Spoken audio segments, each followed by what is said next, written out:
오늘은 긴 주기도문 강해의 마지막 시간입니다. 주님의 기도는 아멘으로 끝을 맺습니다. 오늘은 이 두 글자 아멘을 함께 묵상하도록 하겠습니다. 아멘은 가장 짧은 기도이면서 동시에 가장 많이 등장하는 성경 속의 기도입니다. 이 히브리어 아멘에 담긴 문자적 의미는 진실로입니다. 영어로 truly입니다. 예수님께서는 내가 진실로 너에게 이르노니 라는 말씀을 많이 하셨습니다.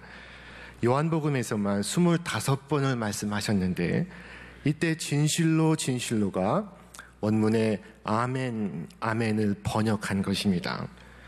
그리스도인들은 아멘으로 모든 기도를 끝맺습니다. 아멘은 기도에 대한 마침표와도 같습니다. 그런데 이 짧은 단어 속에는 그 깊이를 헤아릴 수 없는 깊은 의미가 담겨 있습니다.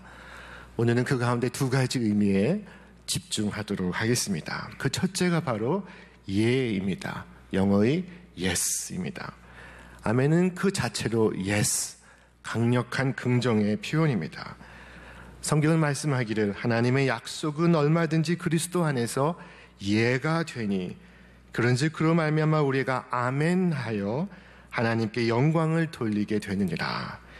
이 예가 바로 아멘입니다. 아멘은 어떤 난관이나 절망도 부인하는 긍정의 선언이요 꼭 이루어진다, 이미 이루어졌다를 외치는 절대 긍정의 함성입니다. 이 절대 긍정의 근거가 되는 것은 바로 하나님과 우리 사이의 관계입니다. 주님의 기도는 그 서두에서 하늘에 계신 우리 아버지여를 부르는 것으로 시작하고 있습니다. 하나님은 우리 아버지시고 우리는 그분의 자녀입니다.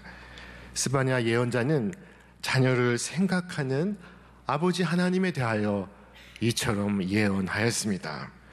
너희 하나님 여호와가 너희 가운데 계시니 그는 구원을 베푸실 전능자시라.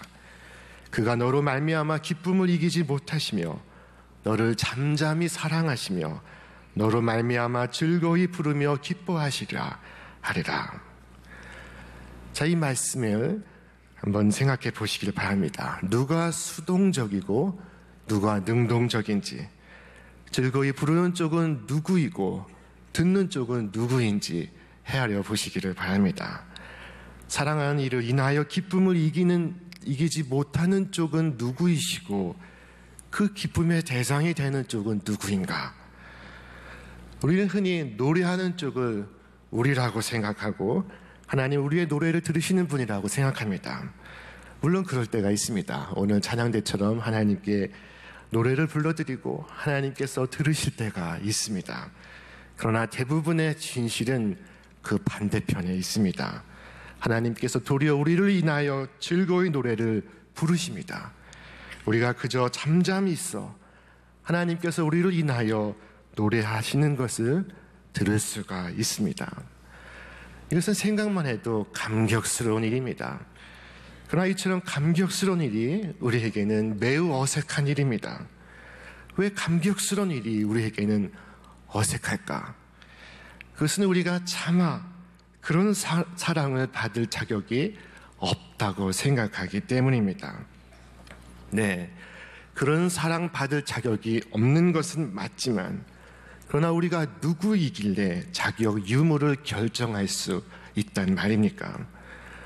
예수님을 버리고 뿔뿔이 흩어졌던 제자들도 그런 자격은 없었지만 예수님께서 그들에게 다시 찾아가시며 그들과 함께 식탁에 앉으시며 그들을 위하여 떡을 떼어 주셨습니다.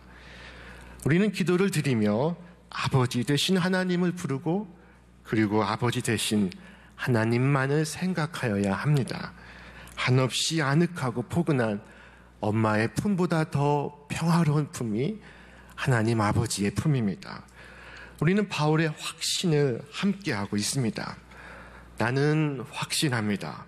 죽음도 삶도 천사도 권세도 현재의 것도 미래의 것도 권능도 저 높은 곳도 그 밖에 어떠한 피조물도 우리 주 그리스도 예수님에게서 드러난 하나님의 사랑에서 우리를 떼어놓을 수 없습니다. 이 확신의 근거가 나의 열심이 아니라 하나님이 나의 아버지라는 사실에 있습니다. 비록 나의 기도가 술술 나오지 않는다 할지라도 문제가 되지 않습니다. 기도의 응답이 나에게 있는 것이 아니라 하나님 아버지께 달려있기 때문입니다. 하나님은 전능하신 아버지이시며 우리에게 좋은 것 주시기를 기뻐하시는 하늘의 아버지이십니다. 그러므로 우리의 모든 간구에 선하게 응답하실 것을 우리는 믿습니다. 하나님께 대한 절대 신뢰의 한 사례를 우리는 창세기 마지막 장 요셉의 고백에서 찾아볼 수가 있습니다. 요셉은 형들에게 미움을 받아 붙들려 애굽 노예로 팔려가게 되었습니다. 그는 아버지의 사랑을 받았지만 형들의 미움을 받았습니다. 그래서 붙들려 죽을 뻔하고 후에는 이집트 보디발 장군의 노예로 팔려가는 신세가 되었습니다. 그는 갖은 고생을 다 겪습니다. 요셉은 보디발 장군의 아내 모함을 받아 옥에 갇히기도 합니다. 그는 삶의 밑바닥까지 떨어집니다. 이집트의 노예가 된 것도 부족하여 죄수가 되어 억울한 옥살이를 하여야 했습니다. 그가 당한 힘든 일, 어려운 일, 억울한 일은 보통 사람이 당한 고난과 역경을 다 합한 것보다 더 많은 것이었습니다. 그런 그가 창세기 마지막 장에서 이처럼 고백합니다. 우리 함께 읽습니다. 형님들은 나에게 악을 꾸몄지만 하나님께서는 그것을 선으로 바꾸셨습니다. 이것이 바로 전능하신 하나님 아버지에 대한 그의 믿음입니다. 후에 사도 바울은 이 말씀을 묵상하고 이렇게 바꾸어서 고백했습니다. 하나님을 사랑하는 사람들, 곧 하나님의 뜻대로 부르심을 받은 사람들에게는 모든 일이 서로 협력해서 선을 이룬다는 것을 우리는 압니다. 이것이 바로 아멘에 담긴 첫 번째 의미, 곧 절대 긍정의 신앙입니다. 이 아멘의 신앙을 이스라엘 민족은 40년간 광야에서 훈련받아야만 했습니다. 모세는 가나안 땅을 정탐하기 위하여 한 지파에 한 명씩 똑똑한 12명을 뽑아 가나안 땅에 들여보냈습니다. 그런데 40일간 정탐하고 돌아온 이들 중에서 10명은 아주 비관적이고 절망적인 보고를 내었습니다. 거기에는 장대같이 큰 거인족이 살고 있습니다. 거기에는 너무나 강한 사람들이 살고 있어서 우리는 들어가지 못합니다. 그들 앞에 섰더니 꼭 우리가 메뚜기처럼 느껴졌습니다. 그때 눈의 아들 여호수아와 여분의 아들 갈렙이 나서서 반론을 펼칩니다. 아닙니다. 여호와 하나님께서 그 땅을 우리에게 주시겠다고 약속하셨습니다.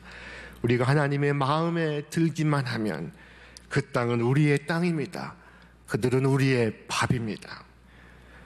그러나 결국 이스라엘 사람들은 10명의 견해를 채택하고 2명의 견해를 버립니다.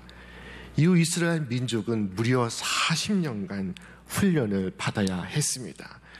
이 40년간의 광야 생활은 아멘을 말하는 아멘 수업이었습니다. 주님께서는 부정적인 말을 하는 사람들이 긍정적인 생각을 할 때까지 광야를 뺑뺑 돌게 하셨습니다. 실제로 못 들어간다고 말하는 사람들을 하나님은 결국 못 들어가게 하셨습니다. 들어간다고 한 사람들만 가나안 땅을 밟게 하셨습니다. 오늘 우리도 마찬가지입니다. 천국을 향하여 순례의 길을 가는 우리 역시 아멘을 말하는 자여야 합니다. 이 아멘에는 그리스도인의 정체성이 담겨 있습니다. 그리스도인 하나님 앞에서 아멘만을 말하는 사람들입니다. 어느 날 예수님께서 제자들과 무화과 나무가 있는 곳을 지나가시다가 그 나무를 향하여 말씀하셨습니다. 이제부터 영원토록 사람이 내게서 열매를 따먹지 못하리라 하시니 제자들이 이를 듣더라 말씀합니다. 입만 무성하고 열매 없는 나무를 향하여 예수님께서 저주하신 것입니다. 그러나 이는 예수님께서 교훈을 위하여 불어 말씀하신 것이었습니다.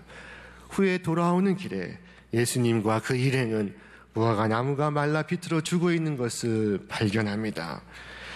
궁극적으로 이 사건을 통해서 예수님께서 하고 싶으셨던 말씀은 무엇입니까? 그것은 바로 절대 긍정의 아멘의 신앙이었습니다. 주께서 말씀하십니다.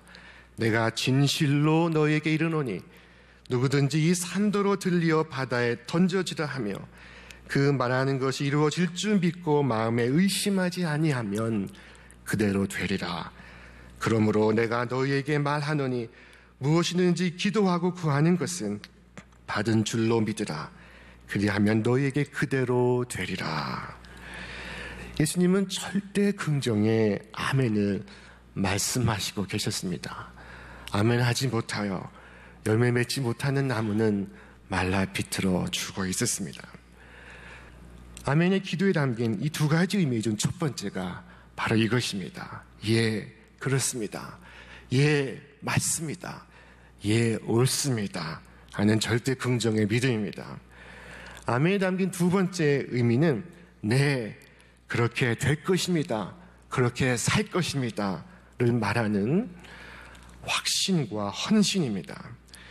이때 아멘은 지금의 이 기도가 그대로 이루어질 것을 간절히 바라면서 또한 그것을 내가 실천하겠다는 결연한 의지를 담고 있습니다.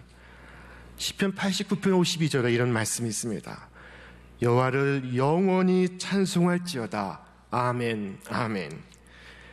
이때 아멘, 아멘은 여호와 하나님의 이름이 영원히 찬송받기를 바라면서 내가 하나님을 영원히 찬송합니다 하는 뜻을 담고 있는 것입니다.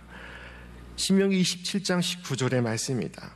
객이나 고아나 과부의 송사를 억울하게 하는 자는 저주를 받을 것이라 할 것이요 모든 백성은 아멘 할지니라.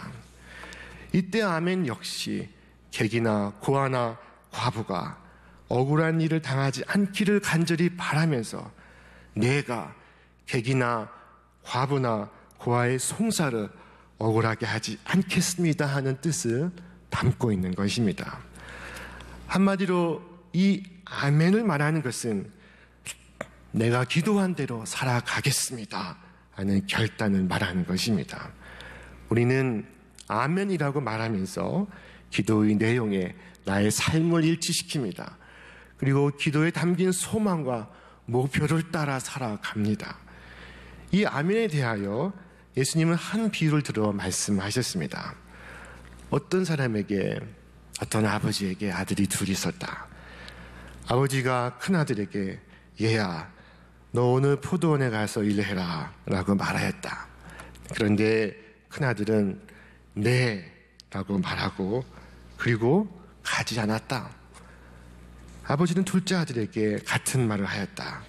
그는 대답하기를 싫습니다 하고 말하고는 이내 돌이켜 일하러 갔다. 이 둘 가운데 누가 아버지의 뜻을 행하였느냐 예수님은 물으십니다. 아버지에겐 두 아들이 있습니다. 이 두 아들은 다 순종하는 자녀도 아니요 다 불순종만 하는 자녀도 아닙니다. 큰아들은 행동으로 잘못하고 작은 아들은 말로 잘못합니다. 말과 행동을 다 잘할 수 있다는 것이 얼마나 힘든 일입니까? 하나는 말로 예스를 하는 것 같지만 행동으로 노를 말하고 있습니다. 다른 하나는 말로는 노를 말하지만 행동으로 예스를 표현하고 있습니다. 오늘 이 말씀 속에는 yes and no와 no and yes가 등장합니다. 이 큰아들의 경우가 yes and no입니다. 이 큰아들은 아버지 가겠습니다 하고 말하고는 가지 않습니다. 이 yes and no의 경우에 해당하는 이들은 말만 하고 실천하지 않는 위선자들입니다. 이들은 신앙생활을 립 서비스라고 생각합니다. 그러나 신앙생활은 입으로 하는 립 서비스가 아니라 삶으로 하는 라이프 서비스입니다. 앞에서 이해하고 뒤에서 딴소리 하는 사람은 진실하지 못한 사람, 위선자, 곧 율법주의자요 바리새인들입니다. 주께서 말씀하셨습니다. 너희는 말씀을 행하는 자가 되고 듣기만 하여 자신을 속이는 자가 되지 말라. 누구든지 말씀을 듣고 행하지 아니하면 그는 거울로 자기의 생긴 얼굴을 보는 사람과 같아서 제 자신을 보고 가서 그 모습이 어떠했는지를 곧 잊어버리거니와 자유롭게 하는 온전한 율법을 들여다보고 있는 자는 듣고 잊어버리는 자가 아니요 실천하는 자니 이 사람은 그 행하는 일에 복을 받으리라. 왜 큰아들은 하루도 지나지 않아서 그의 예스를 노로 바꾸었을까요? 그것은 아버지의 말씀을 무겁게 받아들이지 않았기 때문입니다. 자신에게 혹 불리해 보인다고, 막상 하려 보니 힘들다고, 다른 더 중요한 일이 갑자기 생겼다고, 번거롭다고 생각을 바꾸어 행동으로 옮기지 않은 것입니다. 그러면서도 아무런 변명이 없습니다. 그러나 주께서 말씀하십니다. 그러므로 나의 사랑하는 자들아, 너희가 나 있을 때뿐 아니라 더욱 지금 나 없을 때에도 항상 복종하여 두렵고 떨림으로 너희 구원을 이루라. 여러분, 많은 사람들이 남들을 볼 때는 행동으로 판단하지만 자기가 자신을 볼 때는 의도로 판단한다는 사실을 아십니까? 부부 사이에도 이런 모습이 많습니다. 아내가 결혼 기념을 이루면 남편이 큰 소리를 칩니다. 당신은 내게 통 관심이 없구려. 그러나 내가 잊으면 변명부터 앞섭니다. 여보, 내가 바빠서 그랬어. 내가 얼마나 바쁜지 당신도 잘 알고 있지 않소. 근사한 식당에서 식사를 함께 하려고 했는데 너무 바빠서 까먹고 말았어. 여러분, 행복한 가정을 위하여는 이 의도와 행동 사이의 격차를 줄여야만 합니다. 큰아들은 다른 더 중요한 일이 있다고 생각했습니다.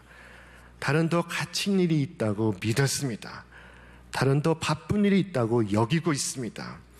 다른 더 재미있는 일을 향해 나아가고 있습니다. 그러나 둘째 아들은 No and Yes에 해당됩니다. 이 아들은 가지 못하겠다고 했는데 나중엔 뉘우치고 갑니다. 이 아들은 잘못한 것을 뉘우치고 마음을 바꾸어 순종하는 아들입니다. 뉘우치는 것은 마음의 변화를 의미합니다. 회개하는 것입니다. 그리고 회개의 결과는 항상 행동으로 나타나는 것입니다. 예수님은 말씀하십니다.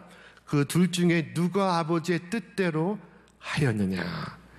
예수님께서 물으신 것은 누가 아버지의 뜻을 알았느냐가 아닙니다.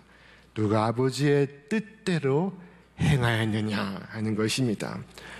처음에는 노를 말했지만 돌이켜 행동으로 실천에 옮긴 사람을 하나님은 기뻐하십니다.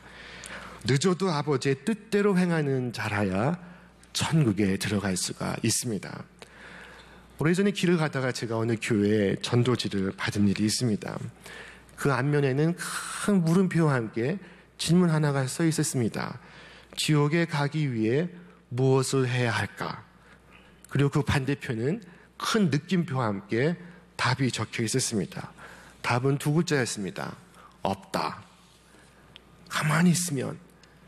가만히 있고 아무것도 행하지 아니하면 저절로 지옥에 간다 하는 것입니다. 주님은 말씀하셨습니다. 우리 함께 읽습니다. 나더러 주여 주여 하는 자마다 다 천국에 들어갈 것이 아니요 다만 하늘에 계신 내 아버지의 뜻대로 행하는 자라야 들어가리라. 그러므로 누구든지 나의 이 말을 듣고 행하는 자는 그 집을 반석 위에 지은 지혜로운 사람 같으리니. 믿음은 지성적으로 이해하고 받아들이는 것이 아닙니다. 믿음은 행동을 고치고 변화된 삶을 살아가는 것입니다. 뉘우치고 마음 아프게만 생각하는 것이 아니라 이제 포도원에 가서 일을 하는 것입니다. 행동하는 것입니다. 하나님과의 약속을 실천으로 옮기는 것입니다. 오늘 이 말씀 속에서 큰아들은 yes and no이고 작은 아들은 no and yes입니다. 여러분은 어느 경우에 해당이 되십니까? 오늘 여러분의 yes는 계속 yes로 나아가고 여러분의 no는 yes로 바꾸어 가시기를 바랍니다. 하나님 앞에서 우리는 이 아멘의 yes 외에는 할 답이 없습니다. 우리가 선택할 것이 없습니다. 하나님 앞에서는 예만 있지 아니오가 없습니다. 예수님의 이름 자체가 바로 예스입니다. 예수님은 예스맨이십니다. 우리 함께 말씀 있습니다. 라오디게아 교회의 사자에게 편지하라. 아멘이시오 충성되고 참된 증인이시오 하나님의 창조의 근본이시니가 이르시되 내가 네 행위를 하노니 네가 차지도 아니하고 뜨겁지도 아니하도다. 네가 차든지 뜨겁든지 하기를 원하노라. 주께서 라오디아 교회에 편지하시기를 아멘이시오 충성되고 참된 증인이시오 하나님의 창조의 근본이시니가 이르시되 하나님의 아들 그리스도를 아멘으로 소개하고 있습니다. 그런데 이 아멘의 의미를 오해하는 분들이 적지 않습니다. 믿음을 갖기 원하는 분들 중에 하소연하는 분들이 있습니다. 저도 믿고 싶은데 도무지 믿어지지가 않아요. 왜 저는 믿을 수 없는 걸까요? 왜 저의 믿음은 자라지 않는 것일까요? 이것은 왜 하나님께서 나에게 믿음을 주시지 않는 것일까요? 라고 하소연하는 것입니다. 이렇게 말씀하는 것은 믿음은 자신의 의지와 관계없이 하늘에서 뚝 떨어져 내게 주어지는 것이라고 생각하는 것입니다. 그래서 자신의 믿음이 성장하지 못하는 것은 하나님의 책임이라고 말하고 싶은 것입니다. 그러나 아멘은 나의 선택인 동시에 결과입니다. 여러분, 결혼하신 분들은 어떻게 여러분의 배우자를 믿으십니까? 나의 남편, 나의 아내를 어떻게 신뢰하십니까? 어떤 과학적인 증거가 있기 때문이 아니라 내가 믿기에 믿는 것입니다. 우리의 믿음 역시 마찬가지입니다. 믿음은 과학적인 증거가 결정적인 기초가 되는 것이 아닙니다. 그것은 과학이지 신앙이 아닙니다. 믿음은 내가 믿겠습니다. 결단하는 것입니다. 아멘은 내가 믿습니다. 그리고 내가 그렇게 살겠습니다 하는 나의 결단입니다. 어느 날 랍비가 제자들에게 말했습니다. 진리는 길에 널려있는 돌멩이처럼 흔하다. 그러자 제자가 물었습니다. 선생님, 그렇게 흔한 진리를 왜 사람들은 터득하지 못하는 것일까요? 랍비가 대답했습니다. 그거야, 사람들이 허리를 굽히기 싫어하기 때문이지. 허리 굽히기를 싫어하니 돌을 주울 수가 없는 것이지.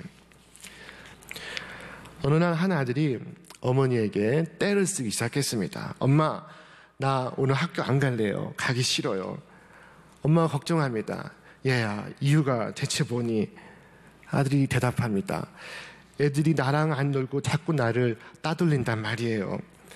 그래서 엄마가 한숨을 쉬며 타이르듯 말했습니다. 얘야, 그래도 가야지. 네가 선생인데 라고 말했다는 것입니다.